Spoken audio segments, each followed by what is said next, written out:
pledge allegiance to the flag of the United States of America and to the republic for which it stands, one nation, under God, indivisible, with liberty and justice for all.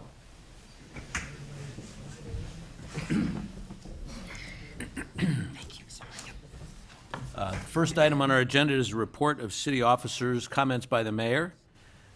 First of all, I'd like to welcome the Everett School Cub Scouts, Pack 148. I guess you had a little private session with Alderman Goshgarian before the meeting, and now you get to stay as long as you'd like tonight. We're happy to have you. See how the gears of government mesh. Does that include me? I'm joking. We're hoping you'll stay as long as you're supposed to. The other thing I'd like to point out is, as we get into the holiday season here in earnest, a week from Thursday, there is just an amazing variety and quantity of different events going on around town, all most associated with one or another of our community treasures. I have a list, that's 3 pages long here. I'm going to read a few of them. But the Chamber of Commerce has a pretty comprehensive list of everything on their website, and then the city website and the websites of the individual groups and institutions. But on November 21st to 23rd, the Lake Forest Hospital Holiday Boutique is going on at the Rec Center. November 29th is the annual holiday tree lighting ceremony in Market Square. Excuse me, a week from Friday, and I get to push the button. So, December 4th, there's a kids-only holiday shop at Gorton. December 5th, there's literally something every day, sometimes more than one. December 5th, the Lake Forest College Band and Orchestra has a holiday concert. December 6th and 7th, Sterling Hall has their annual holiday art sale. December 6th and 8th, 6th through 8th, the Elwha Farm has their holiday market. That's where I always go to get my Christmas tree. December 8th is Annie at the Citadel Theater, followed by a screening of the movie Oliver at Gorton. December 12th, Charlie Brown Christmas Jazz with the Chris White Trio at Gorton. Always a great concert. December 14th and 15th is Claus's Coach on the Metro train. And December 17th, Around the World in Holidays at the Lake Forest Library. And the list goes on and on and on. So anybody who says there's nothing to do around here isn't trying very hard. So, but have a great holiday season. Enjoy Thanksgiving, and come to the tree lighting ceremony and watch me push the button.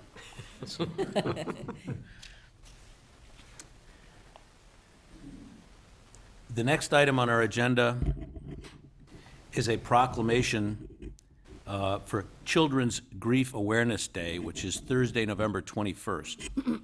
And I have a proclamation to read. Whereas Rainbows for All Children has spent the past 36 years advocating for and working to meet the need for community and support that children require when they are grieving a lost or missing family member, and currently supports children 3 to 18 years old in 32 states. And whereas Children's Grief Awareness Day was created in 2008 and is observed the Thursday before Thanksgiving every year to help children during a difficult holiday season. And whereas Children's Grief Awareness Day is a day during which individuals and communities recognize the unique issues that children face when they grieve a lost or missing family member, and when these children can be acknowledged, and where these children can be acknowledged and supported. Whereas it is fitting and proper on Children's Grief Awareness Day, and on every day, to recognize the vast number of children dealing with grief and loss in the city of Lake Forest. Now therefore, I, George Pandeleon, on behalf of the City Council and the community, do hereby proclaim November 21st, 2019 as Children's Grief Awareness Day in the city of Lake Forest, and encourage all citizens to recognize and support these at-risk youth in every way possible. Is the representative from Rainbows here? I'm not really sure how this works. Thank you for reading that. Come on up.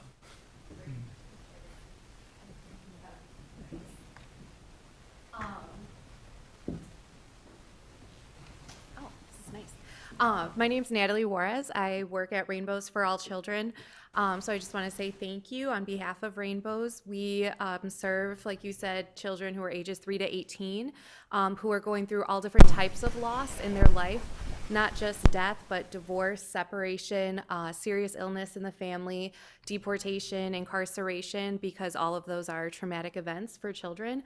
So we work to train facilitators and volunteers to lead groups for age-appropriate children who are going through some sort of grief.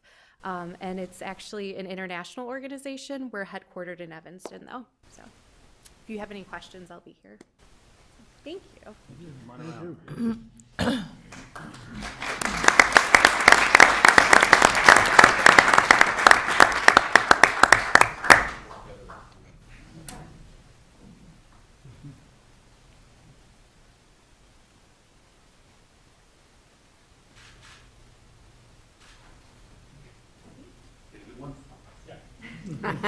Thank you very much.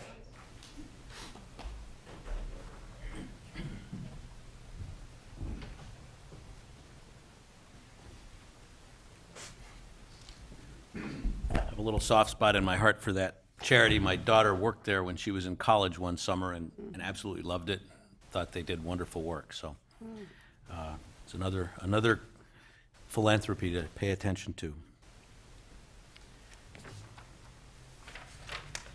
The next item on our agenda is a presentation of a gift from the Lake Forest Garden Club.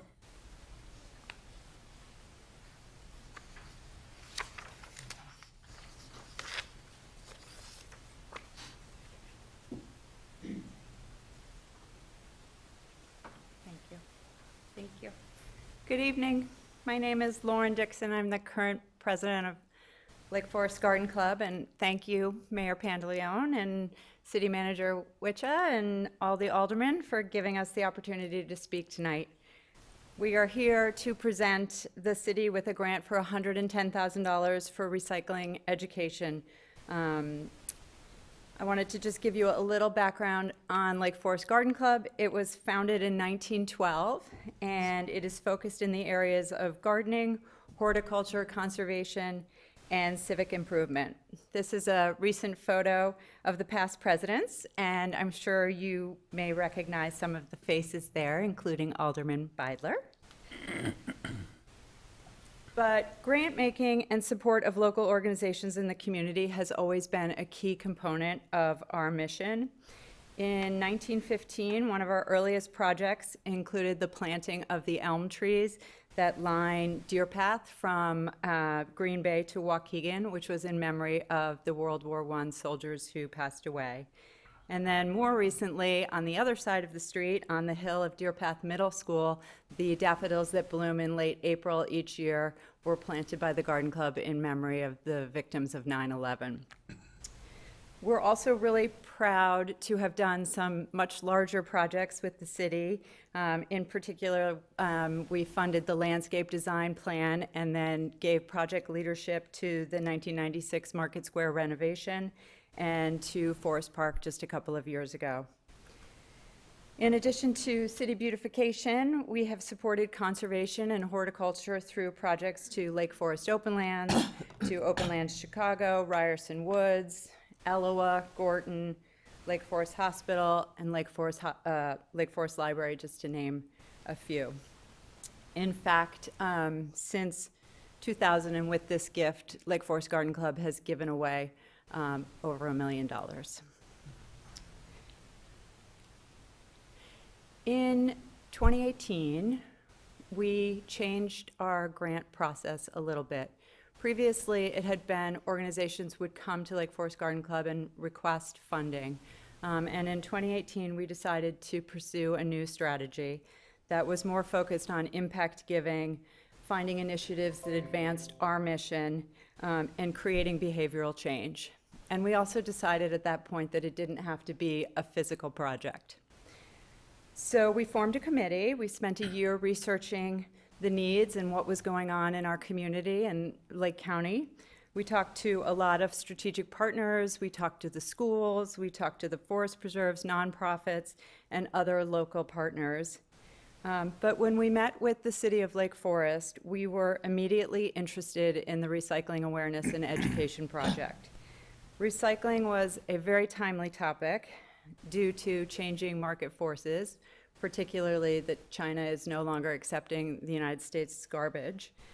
It's also a very confusing topic. There are many vendors, all with different procedures and capabilities. Lake Forest, Lake Bluff, and Lake Forest High School, for example, all have a different vendor for their recycling. And in the 10 years since Lake Forest introduced its recycling program, it has gone from a revenue generator to an expense for the city.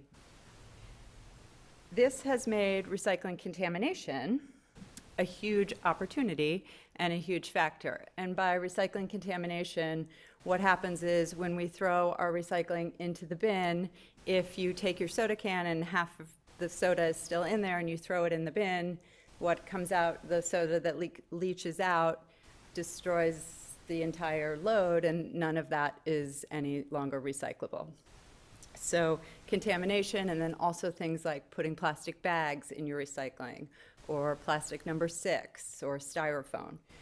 So the ability to have clean, quality recyclables has become just a huge factor for all recycling programs, but in particular the city of Lake Forest. And we were also really interested to learn that 95% of the community currently recycles. So just to put that into perspective, last night on the news that I heard that the city of Chicago, it's 8%. So 95% of the community. So it's clearly an important topic for community members. And then the fact that the city of Lake Forest felt like they could make a significant impact and could create some recycling success with an education campaign and in a short period of time.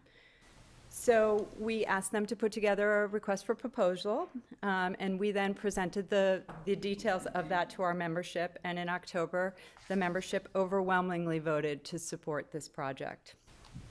So tonight, I am really happy to be here with a lot of members of the committee who worked on this to award the city of Lake Forest $110,000 in support of recycling education. And we look forward to seeing what you all will do over the year and working with you. So thank you. Thank you. Oh, and we have this really fancy check for you. But I'm going to invite all of us to come up and give it to you. Okay. Well, maybe you can give it to all of us. Maybe we should just. You gotta stand in front. Just stand up. Okay, yeah. Do we squish together? Yeah. I think that we should squish. Smush in? I think it was, yeah, stand.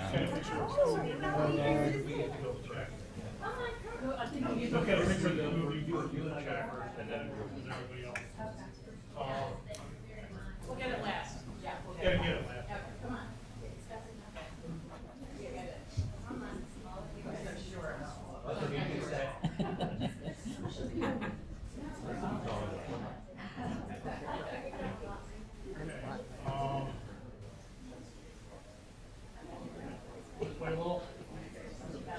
Yeah, the shortest on the dais. Actually, you want to switch places?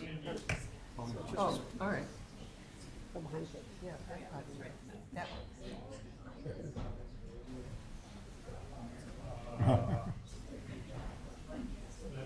I need to have you right here, and you right there. That should do. He's not on the committee.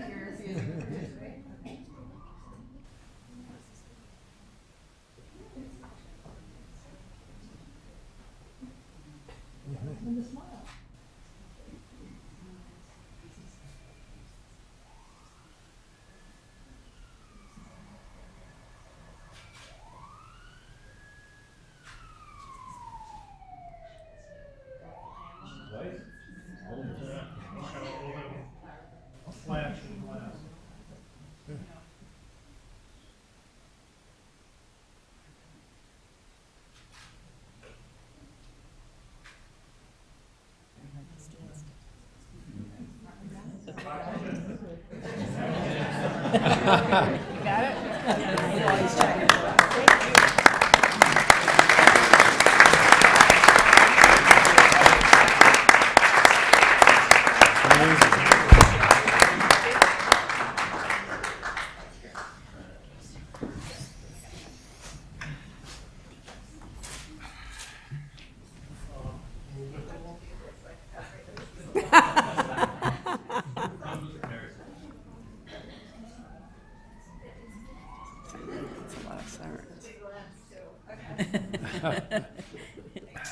Thank you, Lauren.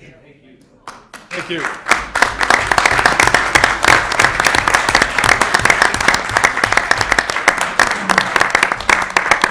Before you leave, don't leave just yet. I just wanted to comment. This is a gift of $110,000 is on top of another major gift for the North Beach Access Road, where the Garden Club came through with a major gift on behalf of the community for that bluff renovation. So thank The you. Garden Club exemplifies the spirit of philanthropy that sort of pervades Lake Forest, but you've outdone yourselves in the last few years, and we really greatly appreciate it. To put this in perspective, the city's marketing program is $50,000 over 3 years. That means it has to get divided over 3 years. Now, we're working on that, but this is a substantial gift for this purpose, and it's going to make a big difference. So thank you very much. Thank you. Thank you.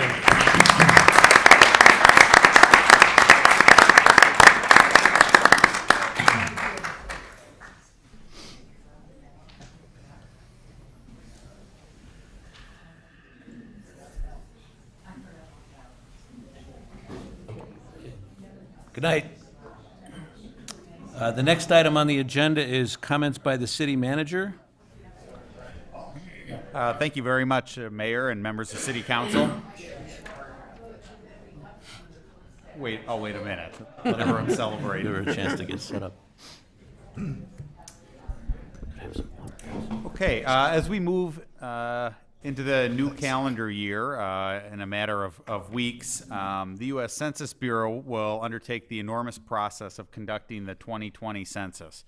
And I think as many of us know in the room, data gathered from the census has a direct impact on municipalities such as Lake Forest, most notably from the receipt of state shared revenues, whose funding is calculated on a per capita basis and tied directly to population. But also with census data that serves as a useful tool to guide future planning and decision-making efforts based on insights gathered from the data. So given the importance of the results of this process, city staff works closely with Census Bureau representatives to ensure a complete and accurate population count in town. Kathy Zerniak and the community development staff sort of lead that process for us, and so I've asked her to be here tonight to provide just a high-level overview of the efforts that are underway or soon to be underway. Thank you, Jason. Thank you, Mr. Mayor, members of the council.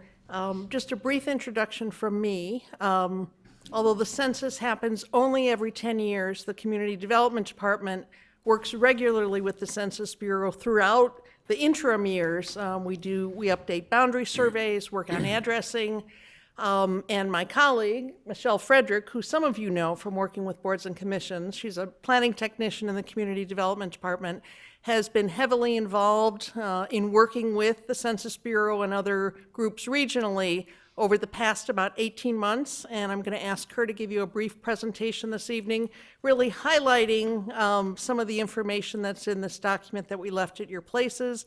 There also are copies of the document at the back of the room, and later this week we'll make it available on the website. Michelle?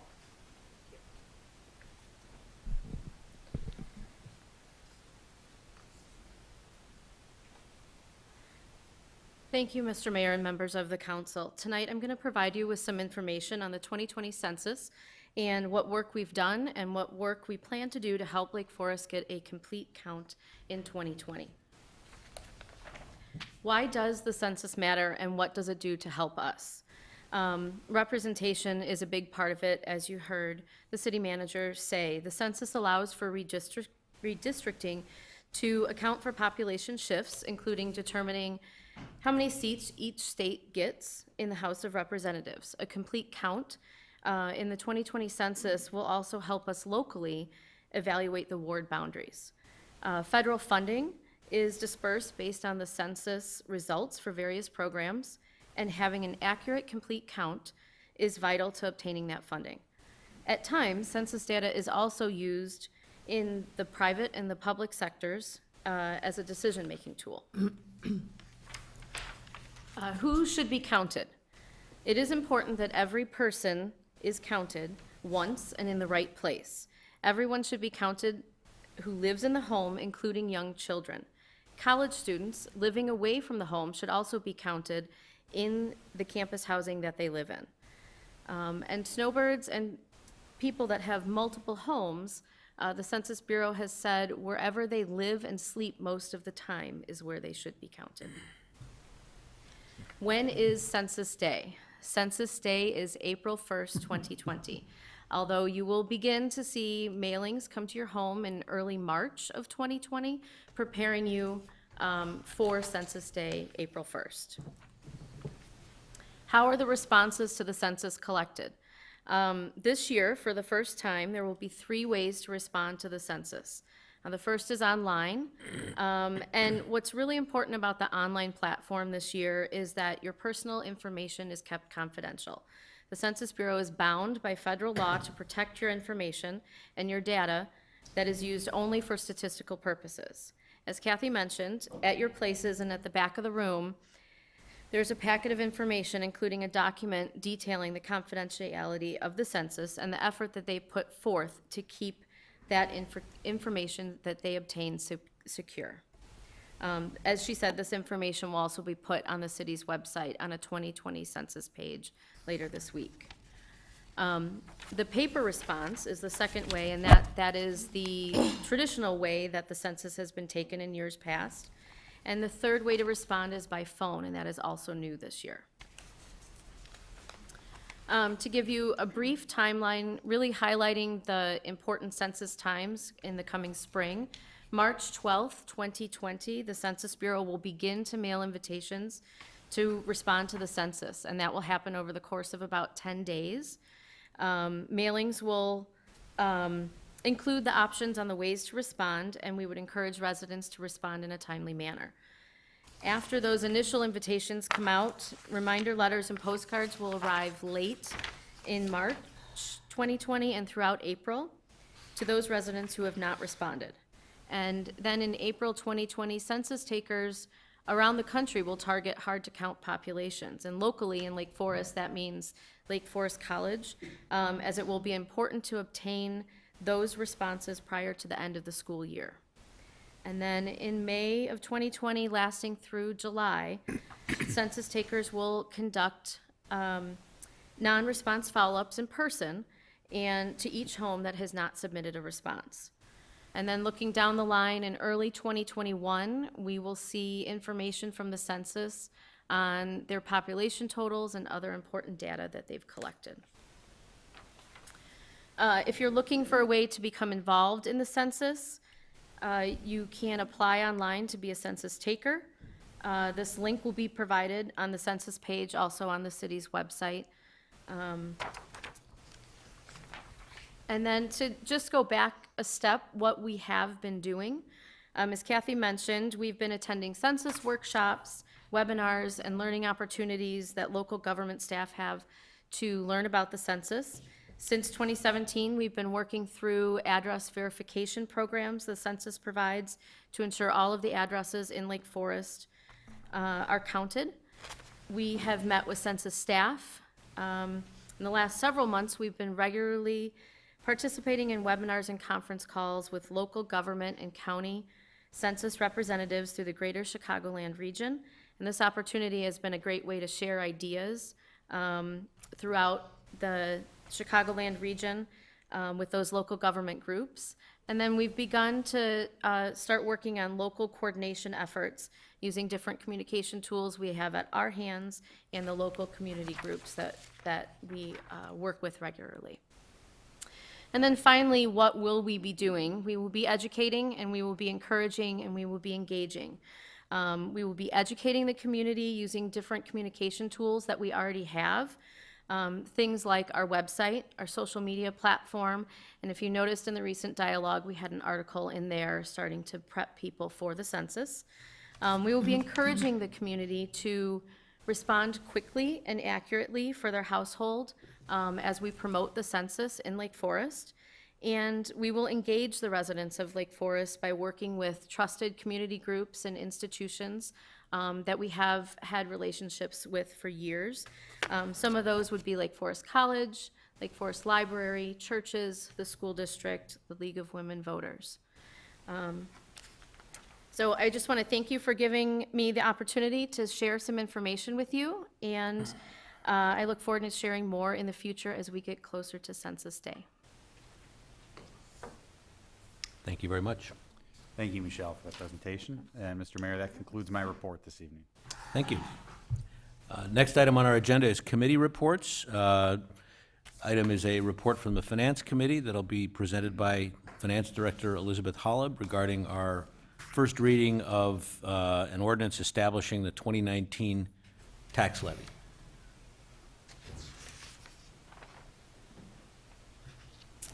Good evening, and thank you, Mayor Pantaleon and City Council members. This evening, as the mayor noted, for your consideration is the first reading of the 2019 tax levy ordinance. You have discussed in various capacities components of the tax levy, and we're kind of culminating the presentation this evening with the compilation of the ordinance, with significant discussion occurring last week with the capital budget workshop.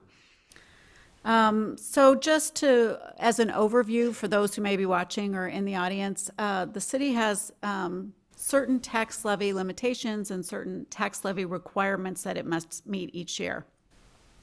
Under state statute, the city must comply with truth in taxation, and so on a previous agenda, you received a non-binding tax levy estimate and determined a date for a public hearing if required under truth in taxation. The proposed tax levy does not require truth in taxation requirements, so that has been met. As a home rule municipality, the city is not bound under the state statute to the tax cap. So it does not apply to home rule communities unless a community has decided to self-impose that. The city does have an ordinance, it's City Ordinance 2013-70, which does set forth some guiding principles on which the City Council prepares and approves the tax levy each year. The aggregate levy, which is the total levy outside the debt levy total, is limited, and the ordinance states that the city will abide by the tax cap on the aggregate levy unless one of four situations applies. First is supplementing the capital improvement fund for capital improvements under the 5-year capital improvement program, replacing revenues lost due to changes in state revenue sharing. That's been a topic of discussion for several years due to the state's fiscal condition. A bona fide emergency or legal requirement, and finally, if an advisory referendum has been issued in the city on a particular topic. In addition, the debt levy, the other piece of the total tax levy for the city, is limited under the same ordinance.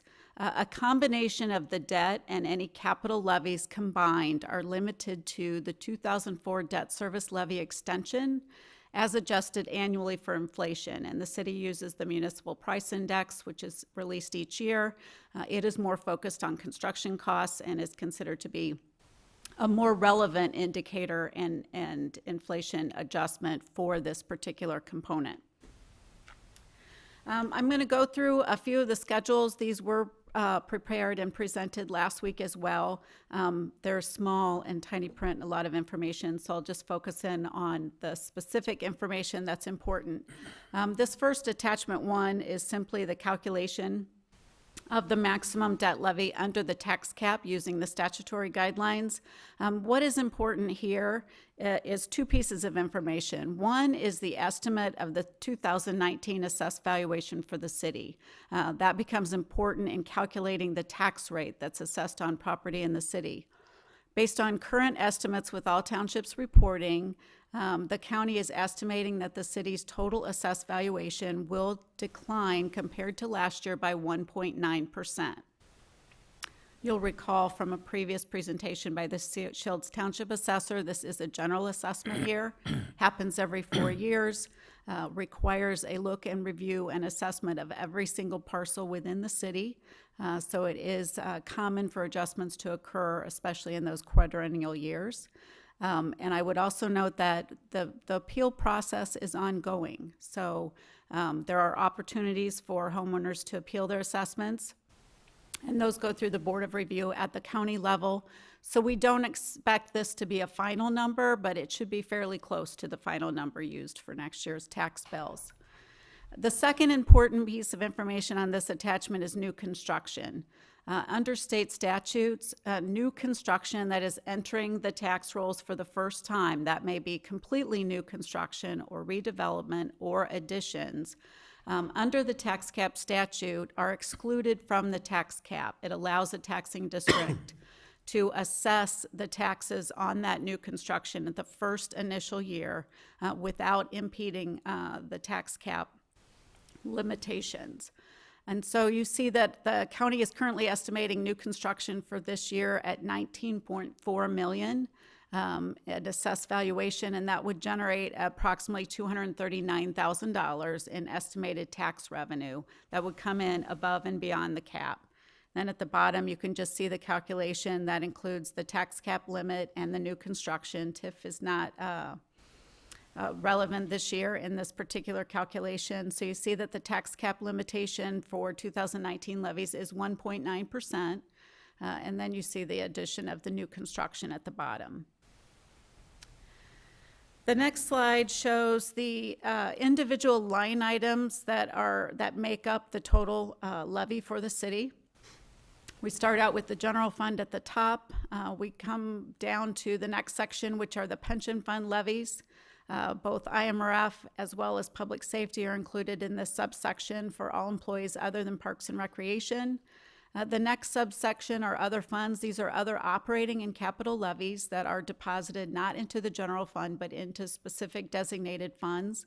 This section also includes the library levy because the library does not have the authority to levy property taxes. The city does that on their behalf. The next subsection is the bond fund. So these are the individual components of the debt service levy being supported by property taxes and not other revenues. And then the three line items below that tax cap subtotal are all items under state statute which are exempt from the tax cap. There's a small component of the fire pension levy that is exempt, and that amount is determined by the actuary each year. The special recreation fund levy is limited only by rate under state statute and does not come under tax cap, and then the new construction as noted previously. What you can see is that most of the line items have been limited to the tax cap of 1.9%. You see the proposed amount for 2019 compared to the 2018 extension with the dollar amount adjusted and the percentage change. And coming down to the total, based on the discussion last week, the two items that have been changed, the capital levy has been reduced to the $1,538,000 as discussed last Tuesday evening. And then we have inserted the new construction amount now that we have that estimate. So combined, all told, you can see the grand total of the proposed levy at the bottom, which is a proposed increase of 4.64%. As you note in the line items, the significant increase of the significant overall tax levy increase is in police and fire pension. The city has been very proactive in departing from state statutory guidelines for public safety pension funding, and 2 years ago instead adopted a more fiscally sustainable method which has increased the amount of funding required but will pave the way in the future for smaller annual adjustments and bring down the significant ramp we've talked about for the last few years. So that is the bulk. You can see that the pension fund change of about $768,000 represents half of the total increase proposed of $1.5 million. The next page simply begins to take those bottom numbers and pull them up to the totals. So the general fund line here and the library operating levy here is where we allocate the new construction amount of $239,000. It's done on a prorated basis, has been done that way for a number of years. So you see the new construction being added to those two line items. And then we pull the fire pension excluded from the cap into the grand total up here, and special recreation comes up to the other funds. Same total, of course, with the same increase of 4.64% proposed. The other thing I want to make mention related to this debt levy is you have on your agenda later this evening consideration of a bond refunding ordinance that will impact these numbers. It will be shared. Not only will it impact the debt levy, but it will also impact both water fund and the golf course fund. They will all share the savings projected for this bond refunding in December. So those numbers are not final. Typically at this meeting and the December meeting, you're also considering readings of the bond abatement ordinances, but due to the proposed bond refunding, we'll hold off on the bond abatements until January. That will still meet the deadlines for the county of February on any bond abatement ordinances, and we'll have definitive numbers at that time based on the bond refunding.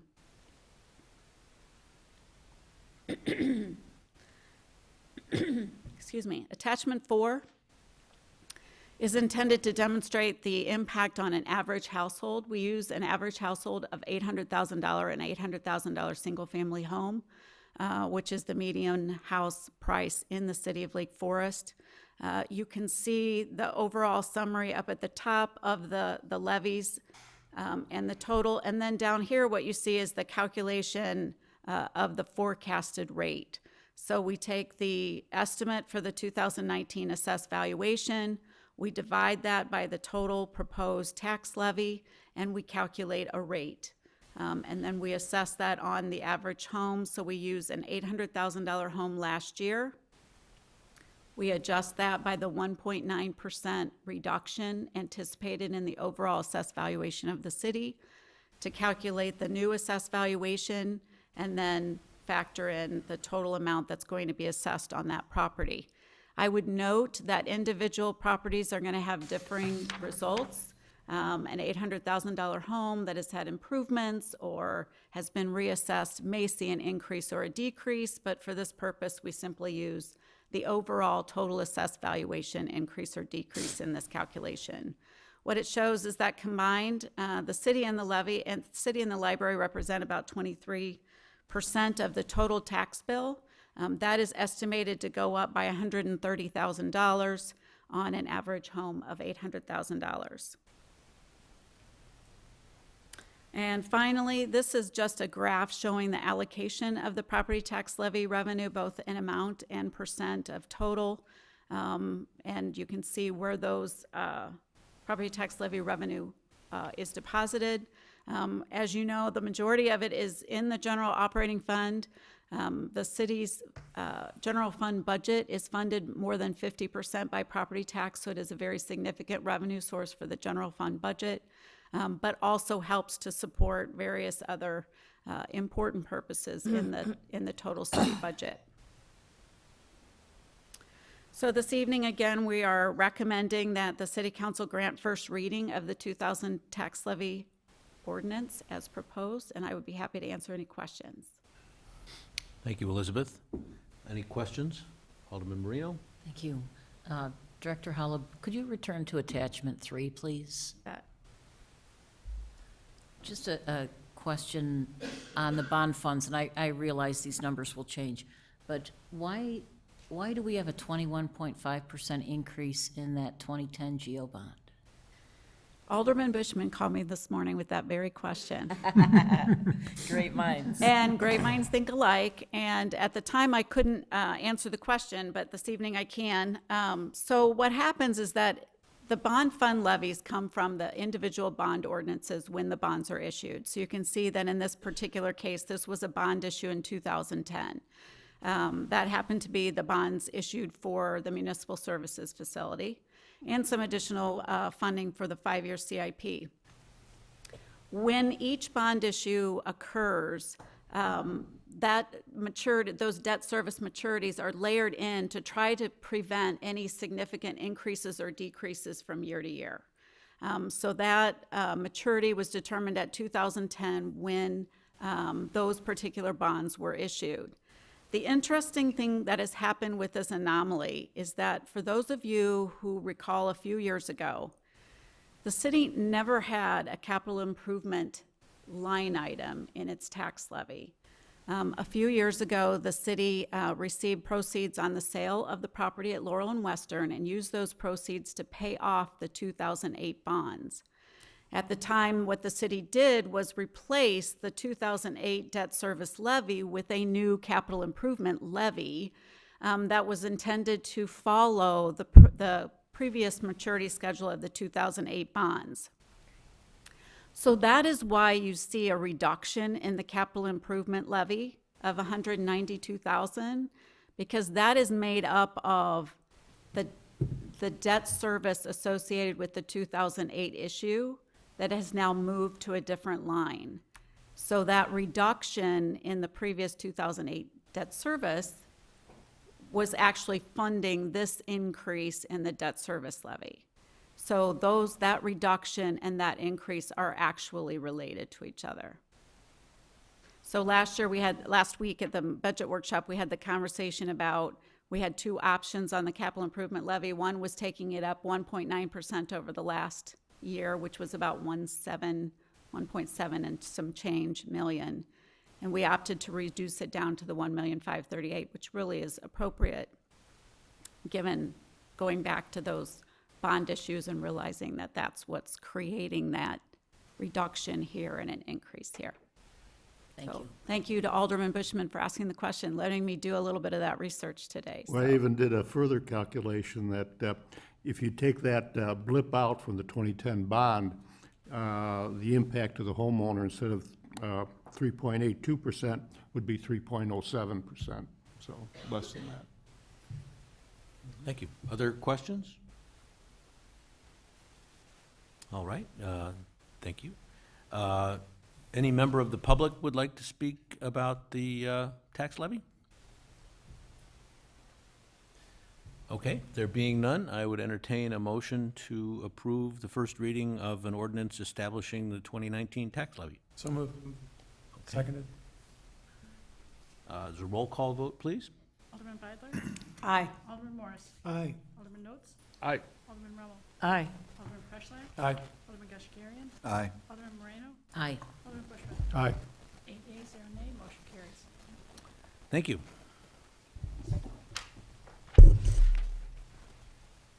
The next item on our agenda is also going to be presented by Elizabeth Hollab. It is the consideration of an ordinance approving a fee schedule and ordinances adopting new fees. This is the first reading. Thank you. Again, this was also an item on your agenda last week in the capital budget workshop. This slide just summarizes a number of pages in your packet.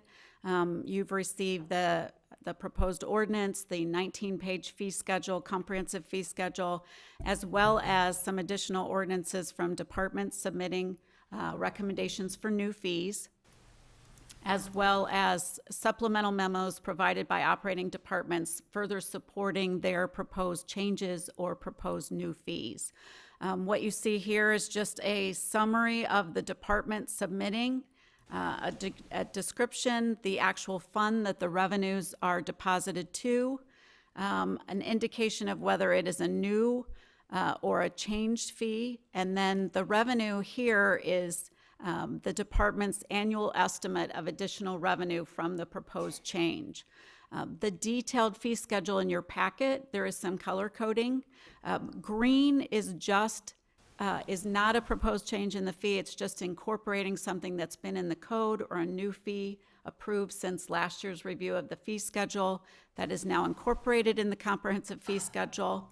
If it is highlighted in orange, it is a proposed new fee and therefore has a separate ordinance proposing and for your consideration and approval from that new fee, and a yellow is a change in the fee. As noted at last week's budget workshop, water rates are still highlighted in blue as to be determined. We will come back to the Finance Committee in January with more information. and ask you to consider water rates for fiscal year '21 at your second meeting in January and first meeting in February for first and final reading. As you can see from the revenue estimates, many of them have a very small financial impact. Those that are related to the Deer Path Golf Course and the fitness center are typical annual adjustments to just reflect inflationary costs increases for those functions. Otherwise, some modest fee adjustments proposed. So you have before you both the comprehensive fee schedule ordinance as well as 4 additional ordinances for the new fees provided on the schedule. And we recommend that the City Council grant first reading to all of those proposed ordinance. Again, I'm happy to answer questions. Alderman Marino. Thank you. On new fees, I know that every year we have new fees, often we have new fees. How are those developed, generally speaking? Do we benchmark against other communities? Do we determine that there is work being done that we're not covered for? What's the process to determine new fees? So they are all very unique, which is why we do provide supplemental information, but I think they are typically benchmarked. In the community development arena, I think those are simply new types of deposits that are refunded, which don't provide any ongoing revenue because those are then refunded when the development is completed. So refundable bonds aren't really a revenue, but they're a fee that we charge, so they get included. The parking excise tax here is state imposed. That was part of the state's budget. They imposed a tax on us, and so this fee schedule is just to pass that tax through. I will note that it was possibly going to be exempted under the veto session, but it did not. There's also a discussion about the Department of Revenue issuing rules that will exempt municipalities from this tax. So certainly if we are exempted, we would not exercise the excise tax, but that is effective January 1st, so municipalities have been warned to go ahead and prepare for implementation. And then in this case, cemetery, we already have a credit card service fee that the cemetery didn't take credit cards, and so they wanted to adopt that for them as a customer service enhancement for those residents, and so that is new for them, even though it's not new for other city departments. Thank you. Thank you. Other comments, questions? Is there anybody from the public that would like to speak about this matter? Okay, there being none, I would entertain a motion to grant first reading of the proposed ordinances. So moved. Second. Did you get that, Biddy? Roll call vote, please. Alderman Beidler? Aye. Alderman Morris? Aye. Alderman Rhodes? Aye. Alderman Rommel? Aye. Alderman Preschlack? Aye. Alderman Gushgarian? Aye. Alderman Moreno? Aye. Alderman Bushman? Aye. 8 yeas, 0 nay, motion carries. Thank you. Elizabeth is on round 3 tonight.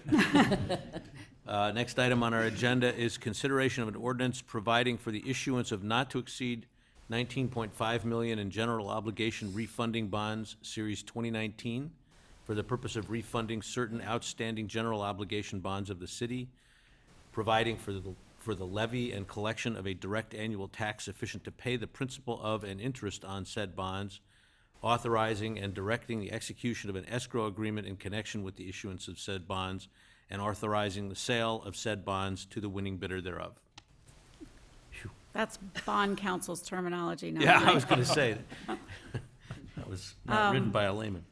We discussed this item at the October 21st Finance Committee and received your approval to proceed with work with both bond counsel and the financial advisory firm. We review the city's outstanding debt on a regular basis and look for opportunities in the bond market to save on interest. So this is really similar to refinancing your mortgage and getting a lower interest rate and resulting in some savings. So there are specific issues that are included in this bond ordinance. This is a debt service maturity schedule by fund and by fiscal year. I've highlighted in yellow the maturities that would be included in this bond refunding.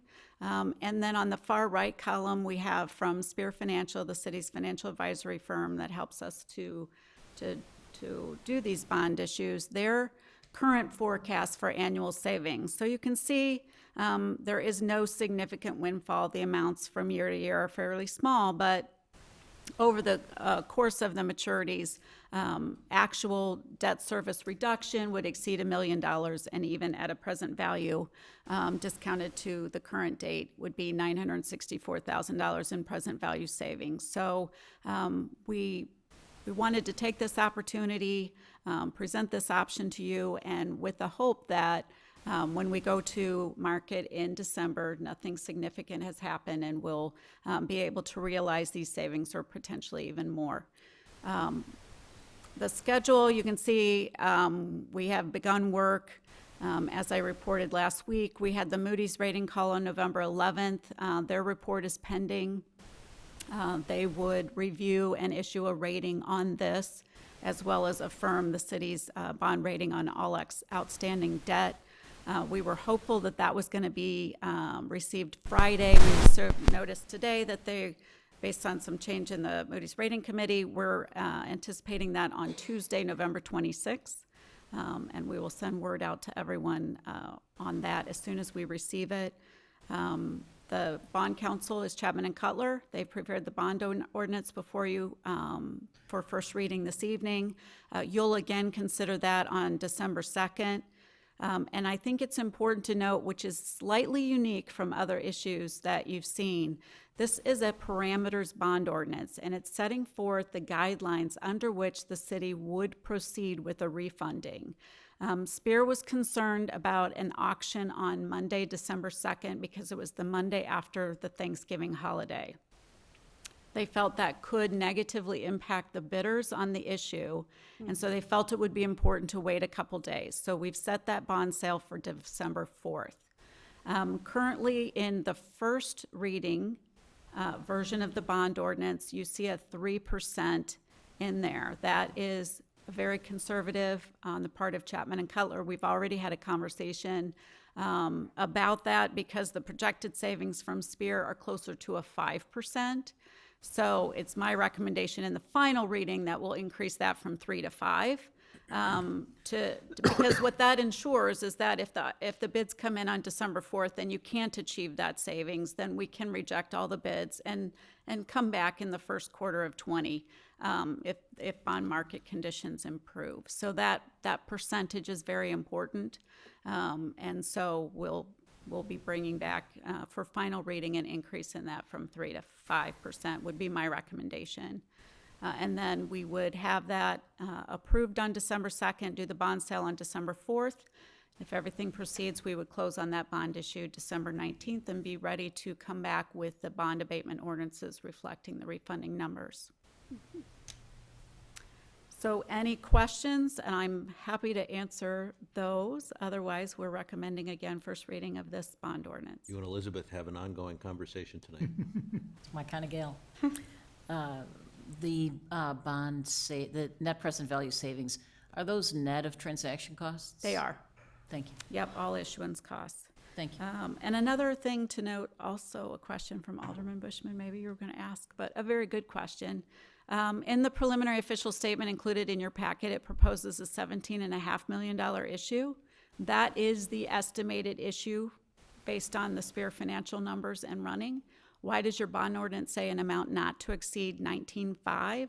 That's because they need some flexibility when the bond auction is done based on premiums or anything in the bond market that might require a higher bond issue to actually generate those savings. So you're giving them a little bit of latitude on the bond issue to give them the flexibility to actually achieve the savings we're hoping to get. So we expect it to be 17.5, but that is why the bond ordinance provides for a different number. Other questions? Any member of the public that would like to speak on this bond refinancing? Okay, hearing none, I would entertain a motion to approve first reading of the bond ordinance. So moved. Seconded. And we have roll call vote, please. Alderman Weidler? Aye. Alderman Morris? Aye. Alderman Notes? Aye. Alderman Rommel? Aye. Alderman Preschlack? Aye. Alderman Kashgarian? Aye. Alderman Moreno? Aye. Alderman Bushman? Aye. 8 yea, 0 nay, motion carries. Thank you. Next item on the agenda is an opportunity for the citizens to address the city council on any non-agenda items. Is there anybody here who would like to speak about a non-agenda item? Okay, there being none, I'll move on to our items for omnibus vote consideration. We have 5. The first is approval of the November 4th, 2019 city council meeting minutes. Second is acceptance of a check in the amount of $110,000, granting a waiver of procedures and approval of all city expenditures to execute the citywide recycling education campaign grant as outlined in the Lake Forest Garden Club's request for proposal in the amount of $110,000. 3, award of a proposal to Midwest Power Industries, Inc. for a 3-year generator maintenance contract in the amount of $53,400. Number 4 is approval of a first addendum to the license agreement between the City of Lake Forest and the Music Institute of Chicago to occupy a portion of Volweiler Hall at 40 East Old Mill Road.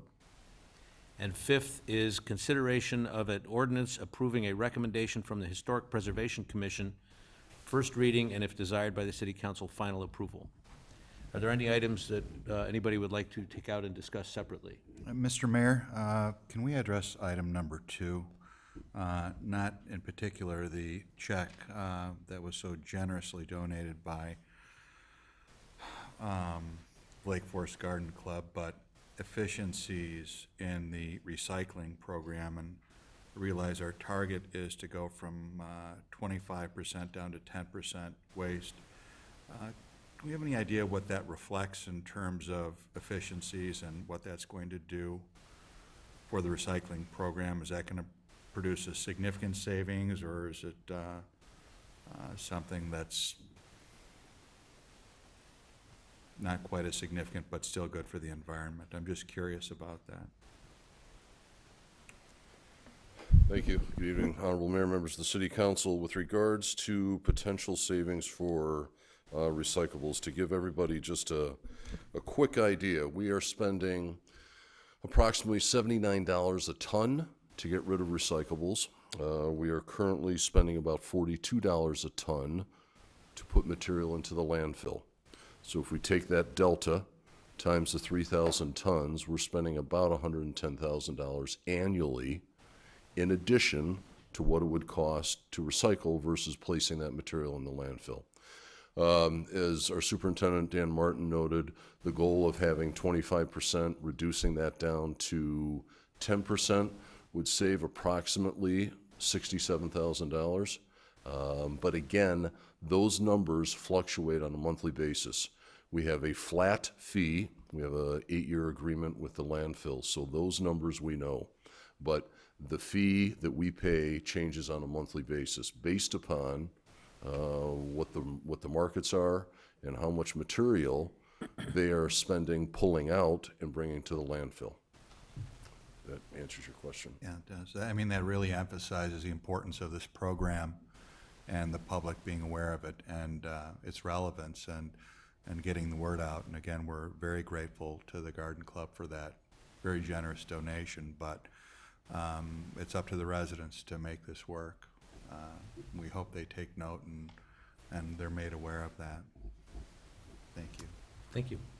Other questions? Okay, hearing none, I would entertain a motion to approve the 5 omnibus items as presented. So moved. Second? Seconded. Roll call vote, please. Alderman Weidler? Aye. Alderman Morris? Aye. Alderman Notes? Aye. Alderman Rommel? Aye. Alderman Preschlack? Aye. Alderman Kashgarian? Aye. Alderman Moreno? Aye. Alderman Bushman? Aye. 8 yea, 0 nay, motion also carries. Thank you. The next, there are nothing under the next 2 normal items on the agenda, so we will be adjourning into executive session to discuss threatened or pending litigation.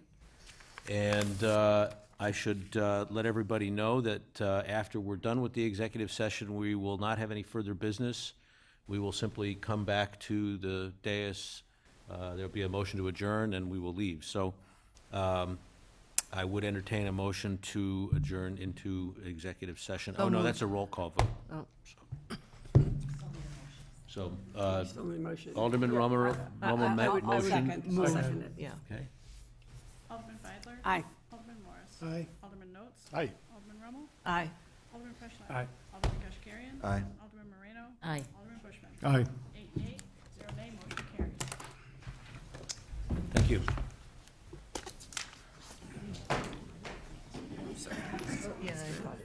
Did you? Overall, territory. Yeah.